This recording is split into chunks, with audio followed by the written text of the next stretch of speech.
Lah, saya tidak ngarang Pak Erik. Cobalah apa Pak Erik jawab tuh.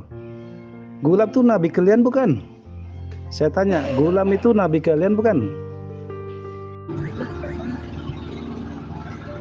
Sebenarnya mudah ya, pertanyaan kepada Pak Erik itu begini. Kalau dari saya loh, setelah beriman dengan Mirza Ghulam Ahmad, ya, setelah beriman dengan Mirza Ghulam Ahmad sebagai Nabi dan Rasul, setelah Nabi Muhammad kemudian masuk agama Ahmadiyah, masuk ke organisasi ataupun jamaahnya Ahmadiyah, ya, sudah gabung gitu loh. Yang didapat tuh apa? Kan Tuhan kita kan sama-sama Allah. Cuma Allah yang mana gitu loh. Allah yang mana? Apakah Allah yang di langit seperti kata orang Wahabi, atau Allah tidak bertempat seperti kata orang Sunni, atau Allah yang mana gitu loh. Nah, kalau kita nggak ketemu Allah, tak jumpa Allah, tak melihat Allah, masuk golongan apapun kan sia-sia. Karena seluruhnya itu tujuan kita agar kita bertemu Allah, agar kita melihat Allah, agar kita berjumpa Allah, dan agar kita kenal dengan Allah, dan agar kita tahu Allah itu apa, dan seterusnya.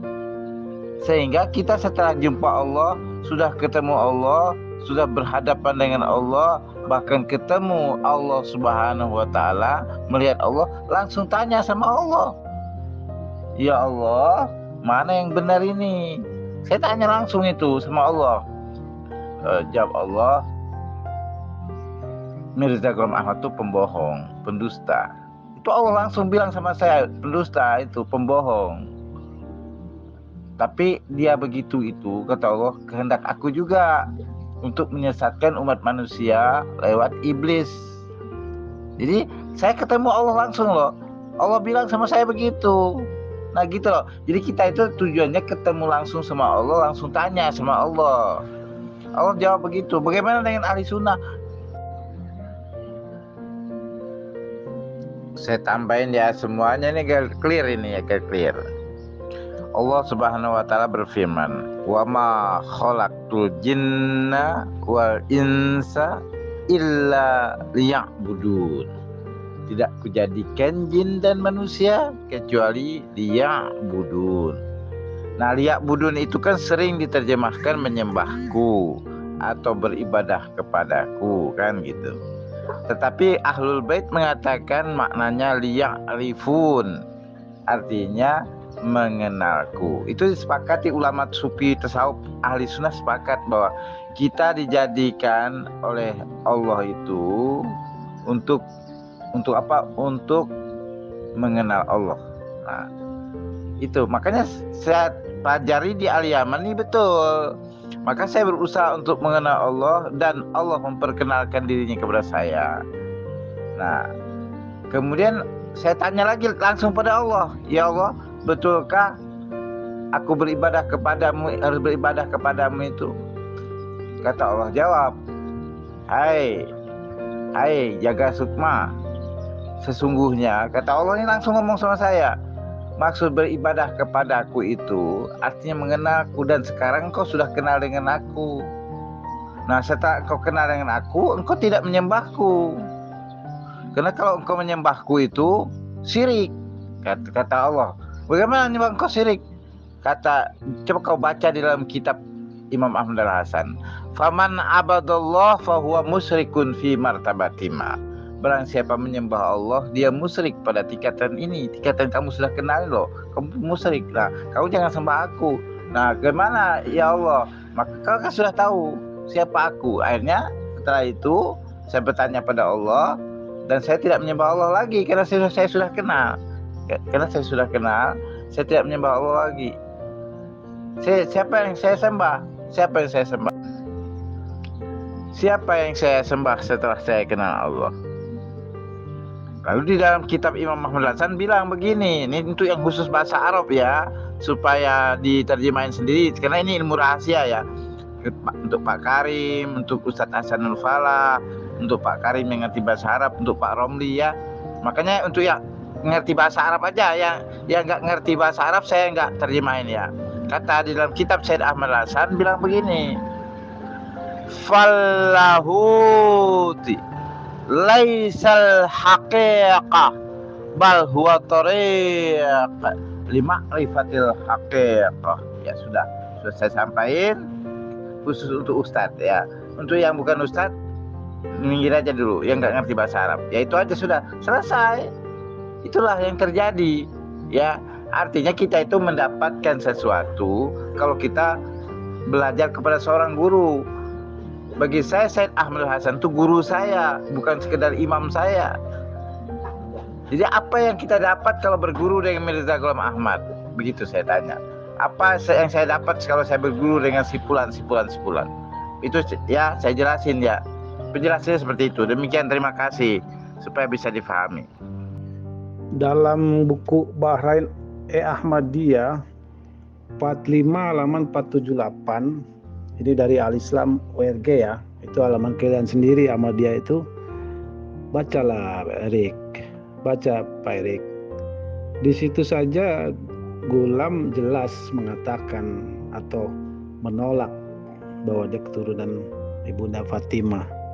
Jadi bukan hanya yang saya share kemarin tentang Wahyu Tazkirah itu yang Ghulam mengaku sebagai keturunan rohani, di banyak lain juga itu jelas menunjukkan keputusasaan Ghulam bahwa dia tidak bisa membual atau mau mengaku-ngaku sebagai keturunan Fatimah karena tidak bisa membuktikan.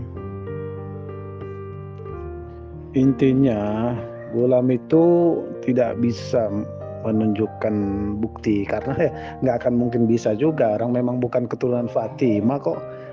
Jadi pusing, dan keputusasaan Ghulam itu tercermin dari perkataan atau tulisan-tulisannya yang jelas-jelas kelihatan kalau dia bukan keturunan Ibunda Fatimah.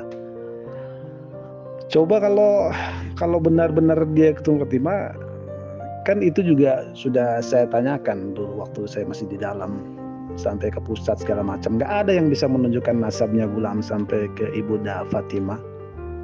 Nah kalau mau tahu nasab itu bagaimana, ini saya kasih contoh nih. Ya, kalau sudah tidak bisa membuktikan sebagai keturunan Fatimah, itu Bang sudah jelas. Kalau kami, Syed Ahmad Hasan saya sebutin ya, dia keturunan Fatimah ya. Syed Ahmad Al-Hasan Al-Yamani Al-Mau'ud wasi wa Rasul Imam Mahdi Muhammad ibn Hasan alaihi salam, Ibnu Said Ismail, Ibnu Said Soleh, Ibnu Said Husain, Ibnu Said Salman, Ibnu Said Muhammad Ibnu Hasan, Ibnu Said Ali, Ibnu Said Muhammad, Ibnu Said Ali, Ibnu Said Musa, Ibnu Said Ja'far, Ibnu Said Ali, Ibnu Said Muhammad, Ibnu Said Ali, Ibnu Said Al-Husain, Ibnu Said Sayyidina Ali bin Abi Thalib wa Fatimah Zahra binta Muhammadin sallallahu alaihi wasallam. Kan bisa, ya kan? Artinya kita kalau ada seorang pengklaim kan sudah bisa kita jelaskan keturunannya. Dan kemudian saya jelaskan lagi berulang-ulang apa yang saya dapatkan dari Al-Mahdi yulad fi akhir zaman. Yang saya dapatkan, saya mengenal Tuhan saya tidak sekedar nama. Yang selama ini bisa saja kita mengenal Tuhan itu sekedar nama. Sosoknya Tuhan itu mana? Kita kan nggak kenal. Jadi kita itu sekarang hanya kenal namanya Allah, tapi sosoknya Allah itu mana coba? Pernah kalian ketemu? Maka itu yang dicari. Kita ketemu sosoknya Allah, gitu. Ya kan? Langsung ketemu sosoknya Allah, langsung kita disebut dengan istilah dalam agama itu disebut dengan berbicara langsung, ya, berbicara langsung. Karena ada 4 rukun, ya, berbicara langsung dengan Allah itu ya. Pertama tubadil, kedua munajjah, yang ketiga mi'raj, keempat ihram. Ya, jadi berbicara langsung dengan Allah itu namanya munajjah. Sudahkah Anda bermunajjah dengan Allah? Karena Anda sudah ketemu sosoknya Allah itu. Kalau hanya Allah sekedar nama, Ya anak tika aja kan bisa. Makanya kita ini harus ketemu sosoknya Allah itu loh. Nafsnya Allah itu. Nafs itu sosoknya. Allahumma arifni nafs. Ya Allah, kenalkan aku dengan sosokmu, dengan nafsmu. Fa innaka ilam tu'arifni nafs lam a'rif rasul. Kalau tidak mengenal sosoknya Allah, dirinya Allah, kita akan tersesat dari agama ini, ya kan? Ya, tidak mengenal Rasul dan seterusnya. Jadi itu intinya. Ketemu belum dengan nafsnya Allah, dengan sosoknya Allah? Kalau belum, ya belajar lagi, cari yang benar. Jangan hanya kenal Allah sekedar nama, ya kan? Selama ini kan kita hanya namanya Allah, nama yang dikenal, tapi sosoknya nggak kenal, nafsnya nggak kenal, kan gitu loh. Ya, ini kan keturunannya bisa dipertanggungjawabkan. Berarti berguru dengan beliau bisa dipertanggungjawabkan gitu loh. Berguru dengan beliau kan bisa dipertanggungjawabkan.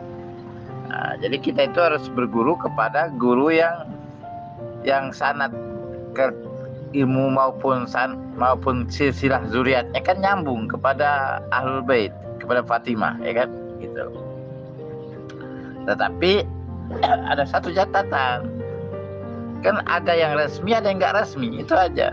Kalau yang resmi itu harus ada dalam wasiat Nabi. Kalau nggak ada dalam wasiat Nabi berarti non formal gitu. Ya boleh-boleh saja. Tapi yang formal, yang resmi, yang punya mandat itu hanya yang ada dalam wasiat Nabi. Kalau tanpa wasiat Nabi nggak ada mandat. Itu aja. Iya benar Pak Jaga Sukma. Itu apa? Memang kalau dari Ahmadiyah itu memang benar-benar memang bukan keturunan Fatimah. Karena apa? Karena memang tidak bisa menunjukkan nasab ke Ibunda Fatimah. Makanya saya sering ulang beberapa kali bertanya ke mereka, tolong kalau ada nasabnya mana, ini saya kasih contoh sebuah nasab ya gitu, sampai kepada Nabi Muhammad. Mereka nggak bisa menunjukkan itu. Yang ada adalah karangan-karangan daripada pengikutnya, membuat karangan gulam keturunan ini, keturunan itu, dan ABC segala macam, semua karangan, ya kan? Bahkan gulam sendiri kan sudah mengaku bahwa dia hanya keturunan rohani. Itu kan jelas bahwa mereka itu putus asa, atau gulam itu putus asa karena memang aslinya dia bukan keturunan Fatimah. Begitu Pak Jaga Sukma. Pak Erik, silakan dibaca lagi kitab Wahyu Suci Tazkirah Kalian halaman 14. Di situ jelas betul di sekitar 1872 itu ada cerita. Coba baca pelan-pelan dan telaah, maka akan bisa diambil kesimpulan bahwa Gulam bukan keturunan Ibunda Fatimah. Ya, silakan. Wal haqqu lil haqiqah wal haqiqah wal tariq falahu laisal haqiqah bahwal tariq lima ribatil haqiqah. Bukan falahu Pak, fallahuti, lahut, allahut, bukan lahu, allahut. Fallahuti laisal haqiqah bal huwa tariq li ma'rifatil haqiqah. Di allahut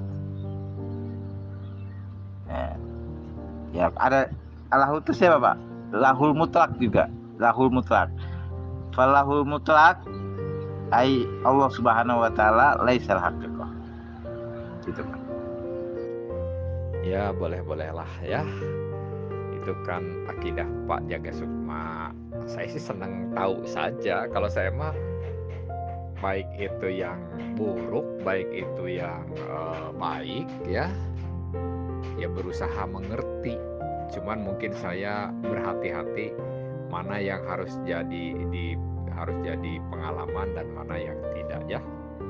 Seperti dipatuk ular. Saya perlu mengerti ya. Perlu mengerti dipatuk ular itu kan jelek ya bagi kita. Tapi saya perlu mengerti bahwa itu bahaya. Tapi saya tidak mau mengalami dipatuk ular gitu ya. Nah, atau terbakar api. Terbakar api itu cacat bekasnya bagi kita ya, bisa fatal akibatnya bekas terbakar api.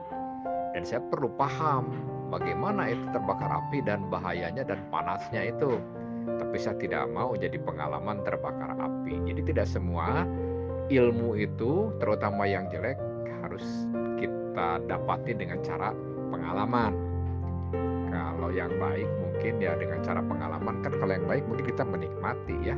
Nah, menikah enak ya. Nah, kita ingin ngerti bagaimana menikah. Ada kita pengalaman menikah itu enak ya, itu nggak apa-apa, enak kan ya. Makan yang lezat itu enak ya, kita pengalaman menikmati ya, kita perlu pengalaman bagaimana sih nikmatnya makan yang lezat, atau bila perlu di restoran atau di mana yang memang terkenal enak, terus kita mengalami ya, nggak apa-apa, bagus kan gitu. Nah, kembali kepada yang ini, itu akidah dari Pak Jagasukma, nggak apa-apa ya. Pak Jagasukma kan di situ ininya apa, berkecimpungnya ataupun ya habitatnya. Tapi maaf nih kalau habitat dianggap kata-kata yang kasar ya. Habitatnya atau dunianya Pak Jagasukma ya di situ gitu ya. Nah, kalau saya sih di Syiah yang saya tahu yaitu seperti ucapan Imam Ali ya, Allah itu ya bersama kita, tapi Allah tidak tanpa bersentuhan ya. Nah, dan Allah itu memang kita juga satu sepaham yang Pak Jagasukma tadi menganggap menolak Allah lebih dekat dari urat leher. Kalau saya sih sepaham, Allah itu dikatakan jauh ya, tapi memang tidak berjarak. Kata Imam Ali, Allah itu jauh tapi tidak berjarak. Dalam arti ya sejauh-jauhnya Allah, kita ini masih tetap bersama Allah kok ya. Allah dekat tetapi tidak bersentuhan dan tidak mengurangi kemuliaannya Allah ya. Kalau hanya menggambarkan ya, ilustrasi, tapi tidak juga tepat sekali. Kalau Pak Unang pernah bercerita nih, Pak Unang ya, Allah itu atau kita ini kan ya, atau ginilah, Pak Unang mintakan, bagaimana kalau ada pertanyaan, di mana Allah? Nah, Pak Unang menjawab, Allah itu di sini. Di sini di mana? Ya di sini bersama kita gitu ya. Nah, gambarannya seperti ikan di laut. Ikan di laut itu berenang kemanapun, ke ujung samudra, ke dasar laut, ke permukaan, selalu bertanya, di mana laut? Kata ikan, misalnya ya ikan itu di laut. Nah gitu ngegambarinnya. Kita pun ya, di mana Allah? Ya Allah itu kita ini sedang dalam medannya Allah gitu. Kemanapun kita ini ya kita ada Allah. Nah, saya dari logika itu terus saya berpikir seperti kita di dalam bis ya. Kita di dalam bis, kita duduk di belakang, kita duduk di tempatnya pengemudi, di supir, kita duduk di tengah. Kita selalu bertanya, di mana bis? Ya kita ini dalam bis, kita ini bersama bis gitu ya. Nah, atau lagi misalnya kita ini bertanya di mana udara ya, di mana udara? Atau orang Indonesia, di mana Indonesia? Pak Jagasukma misalnya sekarang bertanya pada Pak Jagasukma ada di Kalimantan, di mana Indonesia? Saya di sini, saya bertanya di mana Indonesia? Dokter ada di pulau lain di sana, bertanya di mana Indonesia? Jawabannya di sini. Kita tuh di Indonesia ini. Indonesia tuh di sini. Walaupun Pak Jagasukma di Kalimantan mengatakan ya di sini, kita Indonesia ini. Ya dokter yang pulau lain pun mengatakan kita ini Indonesia ini, kita ini di Indonesia ini gitu ya. Nah itulah menggambarkan Allah ya. Atau udara, kita pergi ke Amerika sana, mana udara? Ya ini udara nih, kita ini sedang bersama udara. Kita ke Eropa, di mana udara? Di mana oksigen? Di sini kita ini ya. Tapi kalau oksigen kan ya nggak bisa digambarkan seperti Allah, dan ada oksigen itu kan masih berfisik, masih dilihat secara ada atomnya oleh alat-alat teknologi teknologi kimia ya. Nah, tapi kan kalau keluar berapa kilometer dari permukaan bumi ke atas, maka oksigen itu sudah tidak ada lagi. Tapi seandainya kita pergi ke sana, nah kita melampaui batas atmosfer ya, kita keluar. Jadi sudah tidak ada oksigen tuh ya di luar atmosfer sana, itu di angkasa luar. Kita bertanya, di mana Allah? Allah itu masih bersama kita juga. Seandainya kita mampu menembus keluar atmosfer seperti para astronot itu ya, yang pergi ke bulan. Nah, di tengah perjalanan dari bumi ke bulan ini, di angkasa luar, di ruang hampa yang nggak ada udara, dia bertanya misalnya, di mana Allah? Ya, di situ kita masih bersama Allah. Jadi Allah itu meliputi kesemuanya ini, tapi Allah tidak berfisik. Jadi Allah itu seperti ruangan kosong, tapi ada dan berkuasa. Ya. Jadi walaupun seperti kosong, Allah itu, kosongnya Allah di dalam pandangan kita, dalam indera kita, tetapi hakikatnya Allah itu ada. Ya. Dan adanya Allah ini, katakanlah jadi bersama. Ya. Kalau dalam surat apa itu? Walillahil masyriqu wal maghrib, bagi Allah itu timur dan barat, ya. Nah, kemudian Pa'inama tuwalu wujuhak, Pa'inama tuwalu bahwa wajhilah, kalau tidak salah gitu kan ya. Jadi kemanapun kamu menghadapkan, di sanalah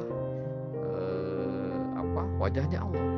Jadi mau kita ke Eropa, mau kita ke planet, mau kita ke bulan, seandainya mampu, ke matahari, ke bintang-bintang pun, ke antariksa yang paling ujung mendekati langit pun, kalau kita mencari di mana Allah, yaitu Allah di situ, ya, dimanapun. Nah, Allah itu ya itu. Jadi sebesarnya ciptaan Allah ini yang kita tahu, ya itulah Allah sebesar itu, sehingga Allah ini maha besar ya. Seandainya mungkin saja nih ya, tidak mustahil, Allah tuh menciptakan tatanan, tata surya atau tatanan alam ini, bukan hanya alam yang kita ketahui sekarang ini ya. Yang kita ketahui sekarang kan alam dunia ya. Alam dunia ini menyangkut yang kita tahu planet-planet ya, bermacam-macam planet gitu ya. Bahkan planet ini katanya baru satu dari Bima Sakti ya. Baru satu dari Bima Sakti ini ya, galaksi, baru satu dari galaksi. Kemudian masih dunia ini kan masih banyak galaksi lain. Jadi ya, matahari kan salah satu galaksi ini ya. Nah, di tempat lain bintang-bintang itu kabarnya ini merupakan galaksi-galaksi yang punya kehidupan juga misalnya. Nah, bahkan ini semua kan dikurungi di dalam langit ini ya. Langit ini kan jadi terhubung seperti mengurung dunia yang kita di dalamnya ini. Nah, seandainya di luar langit itu ada lagi kehidupan seperti begini, ya Allah itu ya seperti itu seandainya. Tapi kan setahu kita sekarang ini nggak ada kehidupan di luar langit kecuali yang malaikat ya. Tapi nggak ada kehidupan di luar langit seperti kehidupan kita lagi. Ada manusianya atau ada makhluk lain atau apa. Sejauh ini kita kan tidak tahu. Tapi tidak mustahil seandainya itu ada, seandainya itu Allah menciptakan, ya Allah itu yang meliputi kesemuanya itu. Ya. Jadi seberapapun luasnya dunia ini, bahkan seandainya ada dunia lain lagi selain dunia kita sekarang ini, ya Allah itu seluasnya itu, gitu. Itulah. Jadi Allah itu tetap sebesar itu. Semakin besar yang kita tahu, ya semakin besar lagi Allah itu besarnya, gitu. Gitu kalau dalam paham yang saya pahami ya. Jadi Allah itu ya, kalau dikatakan lebih dekat dari urat leher, ya iya. Karena Allah itu kan bagaikan ikan di laut tadi. Kalau dikatakan lebih dekat daripada mulutmu, iya. Lebih dekat daripada ekormu, iya. Karena si ikan itu ya sedang ada di laut itu. Ya kita ada di laut, ada di dalam dimensi Allah kok, ya. Kalau kita katakan lebih dekat daripada urat leher, iya. Ya. Allah itu, kita ini sedang ada, seandainya dianggap genggaman itu, kita ini sedang tergenggam oleh Allah itu ya. Tapi kan kita tidak bisa juga menganggap Allah itu berfisik, nanti menggenggam gitu. Cuman Allah itu ya, Allah itu tidak berfisik. Jadi Allah itu tidak punya bentuk seperti yang kita pahami, tapi nggak tahu bentuk menurut pemahaman ilmu Allah, bagaimana bentuk Allah itu ya kita nggak tahu. Yang jelas semua ruangan dimanapun, ya itulah Allah di situ bersama gitu. Makanya Allah dikatakan di mana-mana itu karena Allah itu dimensinya ya kemana-mana, di mana-mana. Walillahil masyriqu wal maghrib, bagi Allah itu timur dan barat, gitu ya. Pa'inama tuwalu pasama wajhullah, kemanapun kamu menghadapkan, di sana ya wajahnya Allah. Nah, kalau ada lagi pengertian Allah itu di atas aras, ya iya, ya di atas aras itu Allah juga. Di dalam laut iya, bahkan di dalam perut kita iya, bahkan di tempat yang paling jijik di dalam tubuh kita iya, ya. Jadi Allah itu bersama dengan yang jijik kayak, dengan lingkungan yang kumuh kayak, dengan perempuan yang cantik yang penuh glamor kayak, ya, dengan dunia yang itu gemerlapan, dugem itu dunia gemerlapan seperti di mall, di tempat-tempat yang tempat-tempat yang jadi tempat sentra-sentra manusia mencari hiburan misalnya gitu ya. Ya Allah bersama kok. Di sana semua juga Allah tuh bersama. Jadi Allah tuh sebesar-besarnya semuanya, tapi Allah tidak berfisik. Nah, kan itu kan. Jadi memang nggak mudah untuk dipahami. Demikianlah ya. Jadi Allah itu semuanya yang dalam pandangan kita ini dimensinya Allah. Bahkan dimensinya Allah itu bisa lebih luas lagi daripada yang kita mampu memandang, ya. Jika kita mampu memandang hanya dunia ini nih ya, langit yang kita pandang dalam batas kemampuan kita memandang ya. Malam kita melihat bintang-bintang sebatas itu jauhnya sedemikian jauh. Jadi Allah itu begitu seluas demikian. Lebih daripada itu ya tetap dimensinya Allah lebih luas lagi. Seandainya ada lagi berkali-kali kehidupan yang kita ketahui seperti langit dan bumi ini, misalnya ada lagi langit dan bumi di dimensi yang lain ataupun di wilayah lain, ya, itu tetap dimensinya Allah. Jadi Allah itu demikian ya, maha besar sekali Allah ini. Makanya ya kita ini haruskan. Nah, kalau saya sih tetap dalam pemahaman yang tadi, wa ma khalaqtul jinna wal insan illa liya'buduni. Kalau Pak Jaka Sukma mengartikan ila ma'rifatullah, kalau saya tetap memahaminya ila liya'buduni ya. Karena kalau hanya ma'rifat, jadi kita hanya dituntut mengenal saja ya. Kalau dalam paham saya, kita tidak hanya batas mengenal, tetapi lebih daripada itu. Kalau mengenal ya sudah diem ya, kita tidak bisa berbuat apapun. Padahal kita ini lebih daripada diem, lebih daripada kenal, tapi harus bersikap menghambakan kepada Allah itu. Demikian. Yang mungkin setakwa, sepintar apapun, secanggih apapun ibadah kita, kesungguhan kita ini dalam rangka beribadah pada Allah, tetap kita ini masih kurang dari selayaknya ya. Apalagi saya sebagai manusia yang lemah, mungkin saya seringlah sholat tidak tepat waktu. Saya mungkin masih belum bisa maksimal melakukan penghambaan. Itu sangat sangat bisa disebutkan kemungkinannya itu sangat rentan sekali begitu ya.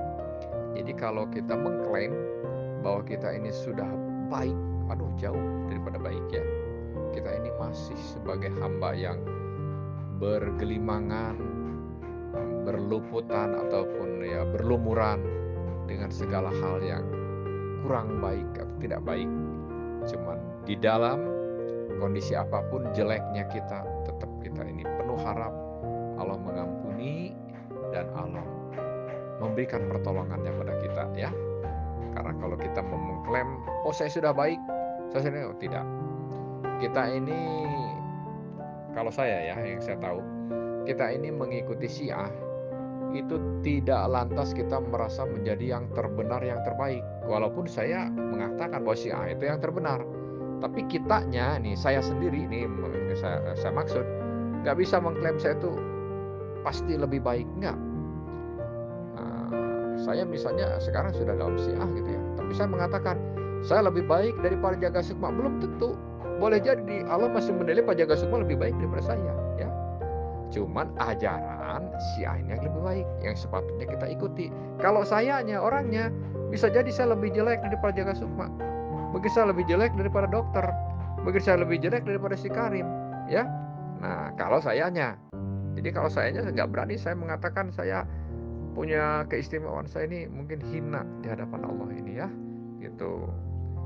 Walaupun begitu ya, kalau dihina tetap kita memberontak, nggak menerima kita dihina-hina, diejek-ejek gitu ya. Tapi kalau kita mengakui di hadapan Allah kita ini insan yang hina, insan yang penuh dengan sangat tidak sempurna, ya saya akui lah. Untuk saya akui bahwa saya ini memang sangat kurang dari selayaknya atau sepatutnya menghambakan gitu. Itu semua ya tataran namanya teori Pak. Pada dasarnya begini, saya ambil contoh. Al-Quran bilang, wala tad'u ma'allah ilahan akhar. Jangan kalian seru selain Allah itu sebagai Tuhan yang lain lagi. Gitu. Nah, makanya orang Wahabi bilang Syiah itu syirik akbar berdasarkan ayat tersebut ya. Syiah itu syirik akbar berdasarkan ayat tersebut. Kenapa? Karena Syiah menyeru Ali, ya Ali adrikni, hai Ali tolong aku. Ini bertentangan dengan Al-Fatihah. Iyyaka na'budu wa iyyaka nasta'in, kepada engkau kami ibadah, hanya kepada engkau kami mohon pertolongan. Kenapa Anda minta tolong dengan Ali bin Abi Thalib? Kalimatnya itu kan ya Ali adrikni atau ya Mahdi agisni. Hai Mahdi tolong aku, minta tolong kepada makhluk. Karena para a'imah adalah makhluk. Nah, ini artinya apa? Artinya apa yang dikatakan Wahabi tersebut secara dalil qat'i sebut Syiah memang syirik. Karena menyeru Ali, menyeru daripada Al-Mahdi misalnya. Dengan kalimat ya Mahdi adrikni, ya Mahdi adrikna, ya Ali agisna. Wahai Ali tolonglah kami, wahai Mahdi tolonglah kami. Padahal Al-Quran bilang wala tad'u ma'allah ilahan akhar, jangan kamu seru lagi Tuhan selain Allah ya. Jangan kamu seru lagi ilahan akhar, Tuhan yang lain lagi. Kenapa kamu seru Ali? Kenapa kamu seru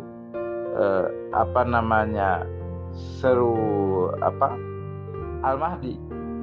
Kenapa engkau minta tolong dengan mereka? Padahal firman Allah, iyyaka na'budu wa iyyaka nasta'in, kepada engkau ya Allah kami ibadah dan kepada engkau kami mohon pertolongan. Syiah menjawab, itu kan tawasul, itu kan perantara. Ya kan gitu.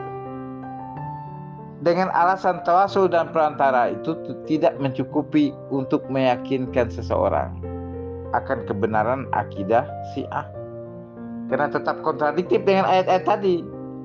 Apa yang dikatakan Wahabi itu benar jadinya. Bahwa umat Syiah itu telah musyrik. Orang naik haji mengatakan Allahumma labbaik la syarika laka labbaik, ya Allah labbaik, tiada sekutu bagimu. Tapi orang Syiah di Karbala, labbaik ya Husain, labbaik ya Husain. Kata Syiah itu tawasul, gak masalah. Alasan ini tidak mencukupi. Alasan ini tidak mencukupi untuk melawan hujahnya orang Salafi Wahabi, karena mereka menggunakan dalil Al-Quran yang qat'i, yang jelas, subut, diambil dari nas Al-Quran yang jelas. Hanya kepada engkau kami ibadah, hanya kepada engkau kami mohon pertolongan. Iyyaka na'budu wa iyyaka nasta'in, ya. Dan Al-Quran mengatakan wala tad'u ma'allah ilahan akhar, jangan kamu seru lagi selain Allah Tuhan yang lain lagi.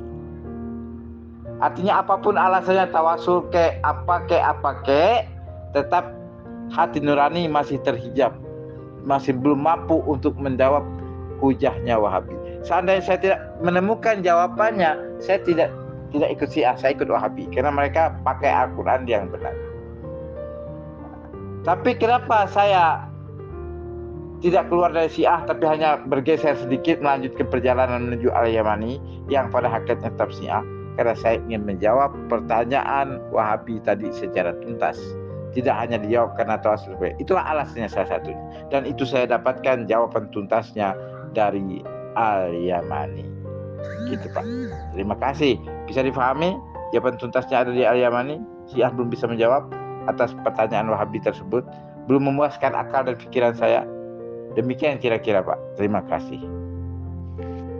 Makanya dalam surat An-Nisa ayat 59 tersebut dijelaskan ya.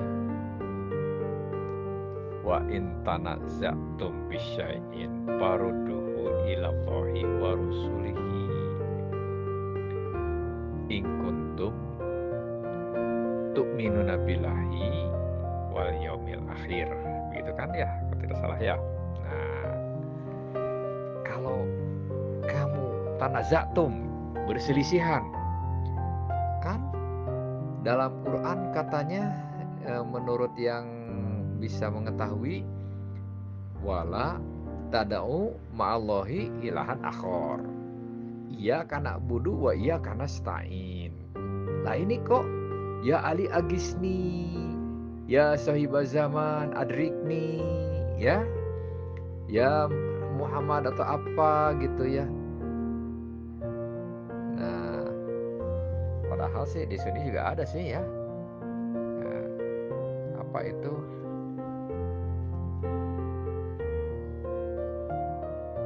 Apa itu ya Rasul salam alaika, ya Nabi salam alaika. Apa itu? Adalah kalau nggak salah itu yang meminta kepada Nabi itu terkesannya ya. Itu di dalam Sunni. Kalau nggak salah kalau lagi baca berjanji itu ya. Nah, jadi kesimpulannya, fa in tanaza'tum bisyai'in, kamu tuh berselisihan, bingung kan?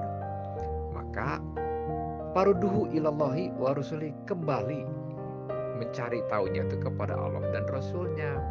Nah, untuk kepada Allah tadi, kalau Pak Erik kemarin mengatakan ya, tidaklah Allah berbicara kecuali dari apa? Tidaklah layak Allah itu berbicara langsung. Surat apa tuh? Al-Haqqah kalau nggak salah ya, apa yang diceritakan oleh Pak Erik itu.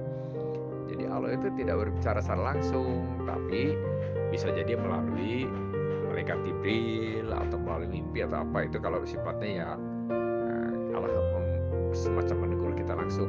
Tapi kalau farudduhu ilallahi wa rasulihi tadi itu, maka kita tuh harus mencari dari jalur Nabi ya. Nah, jalur Nabi ini Nabi sudah menjelaskan kita itu harus mengikuti kepada ahlul baitnya ya. Dan ahlul bait Nabi sudah ditegaskan Nabi itu 12. Maaf ini Pak Jaga Sukma kok bisa bergeser ya. Nah, rekomendasi dari yang 12 ini mana yang mengarahkan kepada yang Pak Jaga Sukma bergeser, selain dari Pak Jaga Sukma memakai dalil dari Imam Bakir bahwa la yahilu al-yutawil alaih itu ya. Nah, la yahilu al-yutawil alaih ini pun menjelaskan bahwa maksud daripada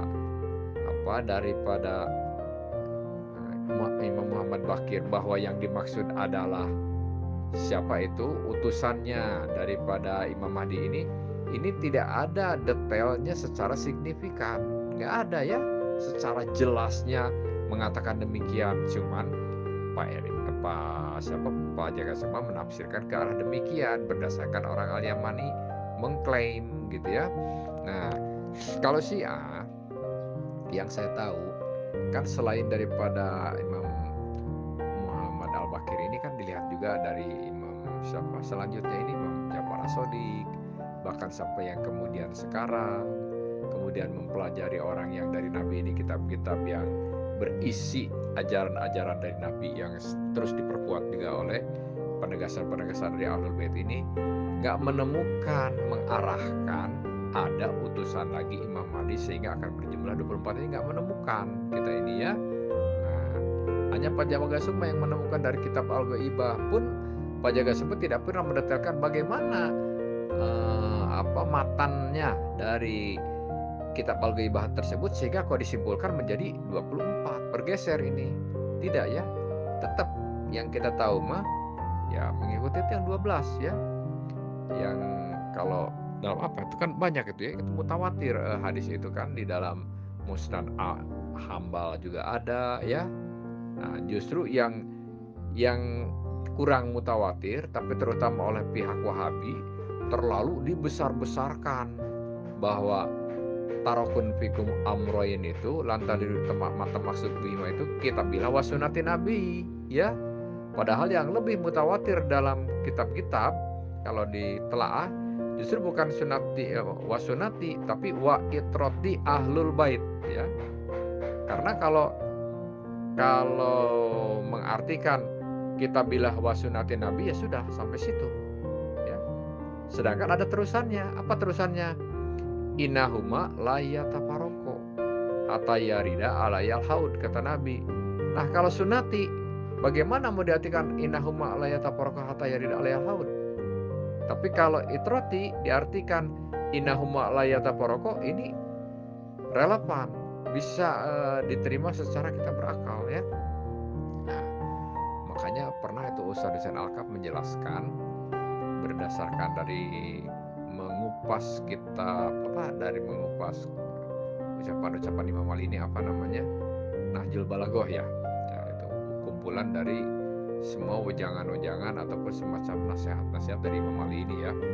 Nah, itu beliau menjelaskan beragama ini kita ini memang perlu berakal, tetapi terlalu menggunakan akal pun mungkin bisa membuat malah menolak beragama, ya. Beragama memang kita menggunakan akal. Nggak pakai akal ya ya itu tadi ada dalil misalnya makan tai dipraktekkan, itu kan hanya tuduhan, ya. Padahal kalau diartikan tai itu simbolik, ya. Apa tai itu simbolik? Tai itu kan hanya dibuang, ya. Apa yang dibuang? Amerika sebagai dajjal itu kan mengeruk kekayaan kita. Mereka akhirnya kaya raya, mengambil emas Indonesia, mengambil kekayaan orang Afrika, mengambil kekayaan Timur Tengah, minyak bumi, ya. Nah, mereka punya keuntungan berlimpah, mereka memberi ala kadarnya kepada ala kadarnya itu anggaplah tai itu, ya. Kalau kita makan, ya, nggak mungkin semuanya kan dijadikan bagian tubuh kita, ada yang kita buang kan, ya. Padahal yang kita buang itu kan makanan, ya. Kita makan ayam, kita makan kue bolu yang enak, kita makan es krim misalnya, kita makan madu, ada segala macam lah makanan. Tetap besok lusanya itu sebagiannya dibuang, nggak ada yang semuanya masuk ke dalam tubuh kita.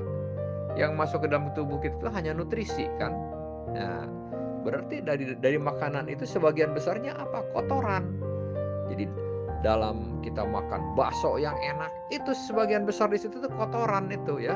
Yang masuk ke tubuh kita tuh hanya nutrisi, nanti semua yang lainnya hanya jadi barang buangan.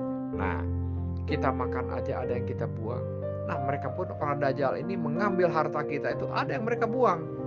Nah, mereka buang ini tainya kan dikirim ke rekening-rekening para Wahabi ini melalui PKS, melalui Wahabi, ya.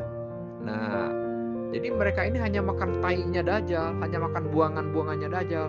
Kalau mereka menuduh Syiah tadi makan tai, tetapi secara simbolik justru mereka yang sedang makan tai. Syiah tidak minta-minta kepada dajjal. Kita bekerja apa sebisa kita. Bahkan kita kalau ada kelebihan, kita berikan untuk sabilillah sebagai humus tersebut. Apakah kita di Syiah ini kita tuh meminta? Kita ngaji ke Syiah, lantas setiap bulan kita dapat gaji dikasih, tidak, ya. Justru orang Syiah di sana pun kadang-kadang masih mengharapkan kita itu menyisihkan. Nah, ada lagi Baitul Mal. Jadi kalau kita mampu ya mengisi. Ada lagi humus. Kalau dalam 1 tahun kita punya simpanan ya 1/5-nya berikan ke jalur mereka. Jadi mereka pun mengharapkan kita itu mengeluarkan. Tapi mereka pun berkorban kan.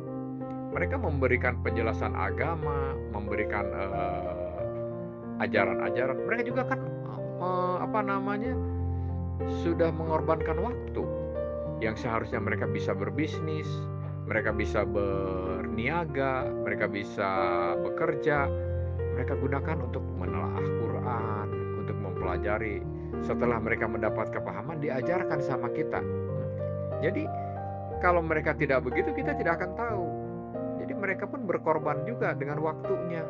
Kalau sampai kita ini mengeluarkan humus, mengeluarkan segala itu, ya wajar, bahkan mungkin masih kurang, ya. Nah, jadi kesimpulannya kalau di sini kita tidak mendapat, tapi justru kita itu harus mengeluarkan. Walaupun begitu, kalau sudah ngaji, kadang-kadang kok ada disuguhin itu ya, dikasih nasi bungkus, dikasih air minum. Nah, kalau ada acara pertemuan apa, ada di situ.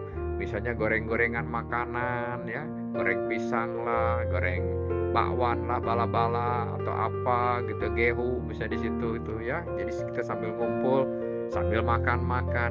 Nah, siapa yang ngeluarkan dana? Kita nggak ngeluarin dana kok, ya. Tapi tiba-tiba ada makanan itu, berarti dari pihak mereka kan pengeluaran itu. Nah, jadi nampak di sini, walaupun mereka itu mengarahkan kita ini mengeluarkan dana, di sisi lain dana itu lebih banyak mereka gunakan juga untuk hal-hal kebaikan kepada sabilillah, ya.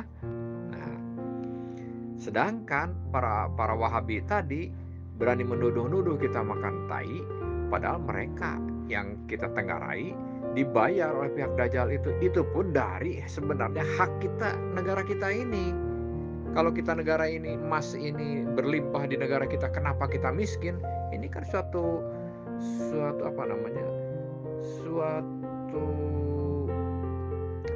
sesuatu yang mencolok mata seharusnya merangsang kita ini untuk harus jeli memperhatikan, kenapa ya kita yang berlimpah sumber kok miskin?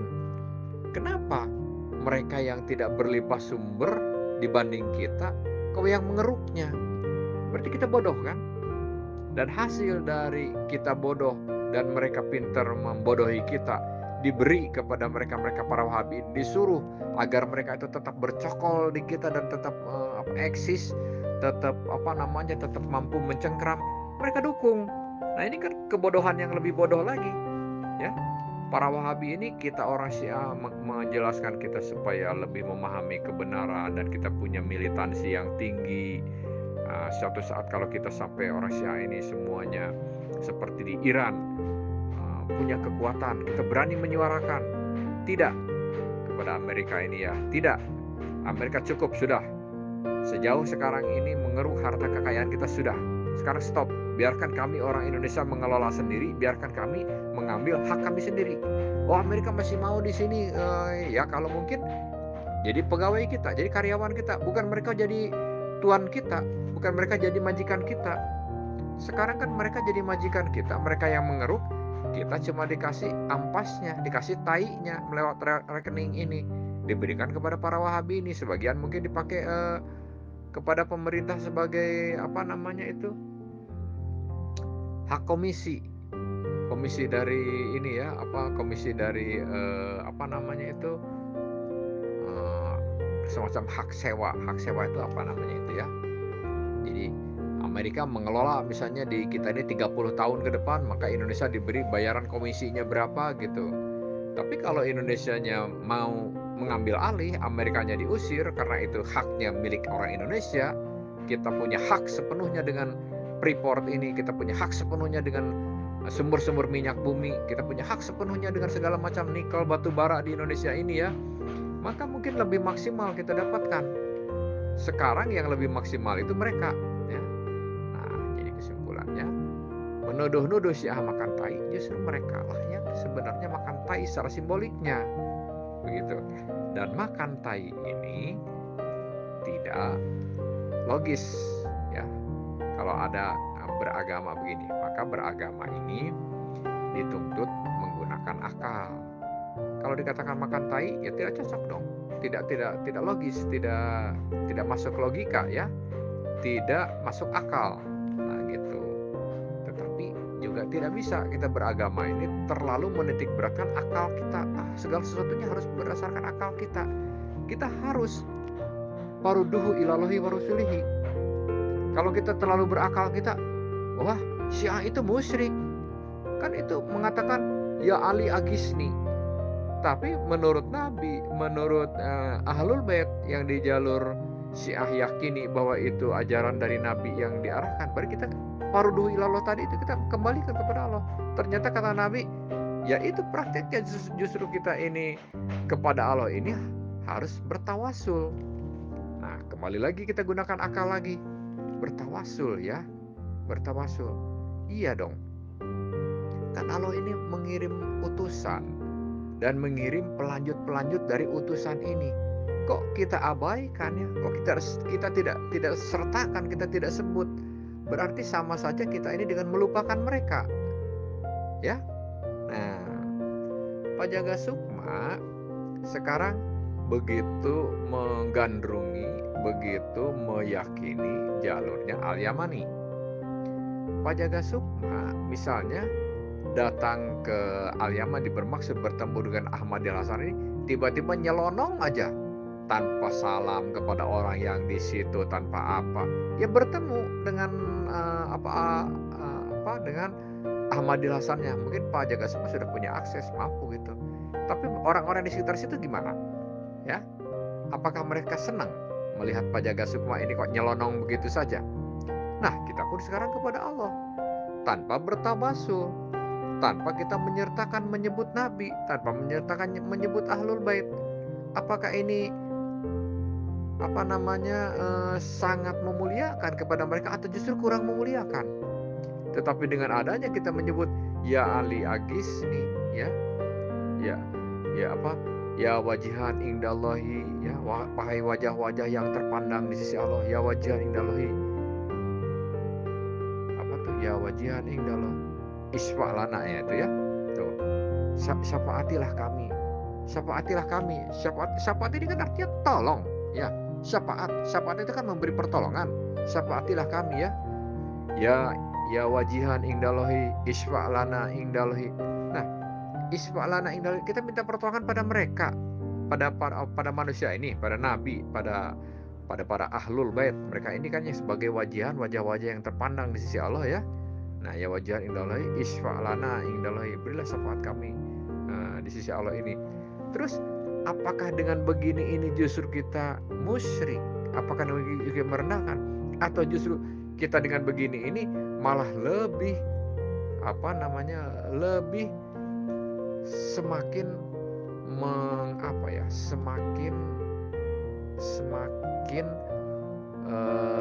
justru semakin lancarnya kepada Allah ya.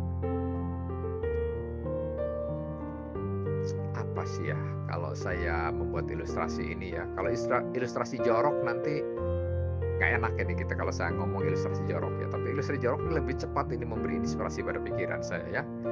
Bersentuhan kulit dengan kulit, justru dengan ada pelumas menjadi makin nikmat. Ini karena pelumas ini bagaikan tawasul ya. Bersentuhan kulit dengan kulit ini saling mengeluarkan hormon, memberikan pelicin. Nah, pelicin ini semakin tawasul, bagaikan tawasul ini. Tapi maaf ini kalau ke situ saya coba cari yang lainnya. Misalnya dalam mesin kendaraan itu dibutuhkan oli kan.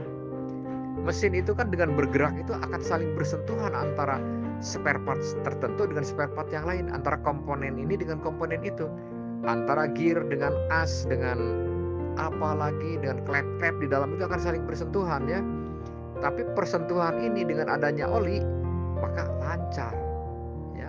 Kalau tidak ada oli, itu persentuhan ini bisa menimbulkan keausan dan malah rusak gitu. Saya komponen-komponen spare part itu ya, onderdil yang di dalam kendaraan ini. Karena kan kendaraan ini kan satu rangkaian, satu assembling ya, dari komponen-komponen, dari spare part, dari dari onderdil dirangkai, terbentuklah menjadi sebuah kendaraan. Nah begitu. Nah, kalau kita artikan Allah dengan para utusannya, kita manusia bagaikan suatu assembling, bagian suatu rangkaian pengholikan atau pengtuhanan ya, pengtuhanan ini ya, menuhankan Allah itu sendiri dari kita sebagai hamba. Nah, proses menuhankan Tuhan itu sendiri, Allah itu sendiri dari kita sebagai hamba ini, yaitu kita melalui tawasul, melalui seperti kalau bersentuhan kulit dengan kulit itu ada hormon pelicin, antara gear dengan gear, antara besi dengan besi itu ada pelumas oli, maka semakin lancarlah pergerakan tersebut. Maka kita dengan bertawasul kepada Allah ini semakin disukailah, semakin diridhoilah oleh Allah. Ya, kalau kita hanya ya Allah saja tanpa menyebutkan ya Ali, ya wajihan indallah, wajah-wajah yang terpandang di sisi Allah, tanpa menyebutkan Nabi Muhammad, tanpa menyebutkan hamba-hambanya, ini bagaikan tadi itu. Jadi Pak Jaga Sukma datang ke Al-Yamani, ke kantor ke sana, tidak melirik kiri kanan orang-orang yang ada di situ, tanpa ada tegur sapa, langsung saja mengetuk pintu dan bersalaman dengan siapa? Ahmadil Hasannya. Walaupun mungkin itu dikatakan masih benar, tetapi yang lain-lain tetap akan bertanya-tanya, kenapa ya? Kenapa ya dia kok cuek amat sama kita-kita? Nah, kan itu secara logika atau secara kita berakal. Demikian juga kita kepada Allah ini ya. Kalau kita ini sama sekali nggak bertawasul, kan terkesan kita ini, kamu itu beragama itu ujug-ujug tahu kah? Tiba-tiba kah kamu itu tahu kepada Allah tanpa ada arahan ilmu dari Nabi Muhammad dan pelanjut-pelanjut yang menjelaskan setelah Nabi Muhammad ini? Kok tiba-tiba ujug-ujug saja ya Allah, tanpa kita mau menyertakan ya wajihan, wahai wajah-wajah yang terpandang, ya Rasulullah, ya Ali, ya keluarga-keluarganya. Nah, ini pemahaman yang secara logika akal kita bisa terima. Nah, inilah yang diajarkan oleh Ahlul Bait yang kita tahu. Dan kalau beragama tadi itu mengabaikan ilmu dari Ahlul Bait ini sebagai haknya pas'alu ahli dzikri, mereka inilah ahlinya dzikir ya. Mereka inilah ahlinya ilmu, dan mereka inilah yang diperintahkan fa in tanaza'tum bisya'in farudduhu. Nah, farudduhu ilallahi wa rasulihi. Nah, wa rasulihi ini, rasul ini satu rangkaian ya. Karena kalau rasul tidak satu rangkaian, rasul tidak akan wafat dahulu, rasul akan ada terus. Kenapa rasul wafat dahulu? Nah, ini ada rangkaian-rangkaian pelanjut rasul ya. Nah, karena kita diperintahkan farudduhu ilallahi wa rasul ini, kembali kepada Allah dan Rasul ini, maka mereka mengarahkan kita ini mempraktekannya, mengerti juga bertawasul sebagai korelasinya daripada beriman ataupun memuliakan kepada Allah itu sendiri. Saya tambahkan gambaran sedikit lagi nih lah ya. Saya misalnya bertamu ke rumah Pak Jaga Sukma nih. Di situ ada istri Pak Jaga Sukma, ada anaknya, mungkin ada keluarganya yang lain. Nah, saya merengut terus sama istri Pak Jaga Sukma. Saya merengut terus sama anak-anaknya yang di situ. Saya nggak mau, saya sama sekali menegur siapapun yang di situ. Cuman Pak Jaga Sukma aja yang saya mau tanya dan ngobrol. Coba kalau begitu, saya ini sebagai manusia yang dianggap normal tidak? Pak Jaga Sukma kabarnya kan punya rumah makan nih daerah Kalimantan ya. Saya begitu. Saya tidak melihat yang ada di situ, semuanya saya abaikan, tidak saya tegur. Yang saya cari wajah Pak Jaga Sukma aja. Begitu saya ketemu langsung, Pak Jaga Sukma, apa kabar? Saya ini sengaja ingin bertemu dengan Pak Jaga Sukma. Yang lain enggak saya pandang. Yang lain-lain tidak, saya ini tidak mau manggut sama sekali, saya ini abai. Bagaimana di sekitar Pak Jaga Sukma orang-orang di situ ya. Nah, ini kan gambaran dunia saja saya ini dianggap berakhlak tidak kalau begitu. Tapi kalau saya datang ke situ, saya santun kepada semua orang, saya tanya baik-baik, Pak Jaga Sukmanya di mana? Oh, di sana. Nanti ada orang bertanya, mau ke siapa? Mau ke Pak Jaga Sukma. Saya bilang bisa gitu. Oh, itu ada istri Pak Jaga Sukma misalnya, saya manggut hormat, Bu, saya mau ke Pak Jaga Sukma. Ada. Oh ya, silakan tunggu ya. Kan enak ya.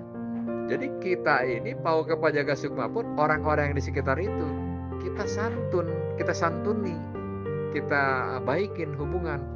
Nah, kita mau kepada Allah, kita juga ya Ali, ya Agisni, ya wajihan indallah, ya Nabi, ya siapa lagi, ya Ahlul Bait, ya Sohibah Zaman, ya Imam Mahdi, kita sebut-sebut itu dalam rangka apa?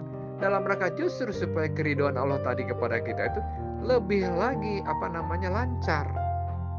Itulah ya. Itu saja Pak Jaga Sukma. Jadi tawasul ini diartikan secara bijak. Kalau diartikan secara kaku, yaitu seperti pemahaman para Wahabi ini akhirnya menganggap musyrik gitu.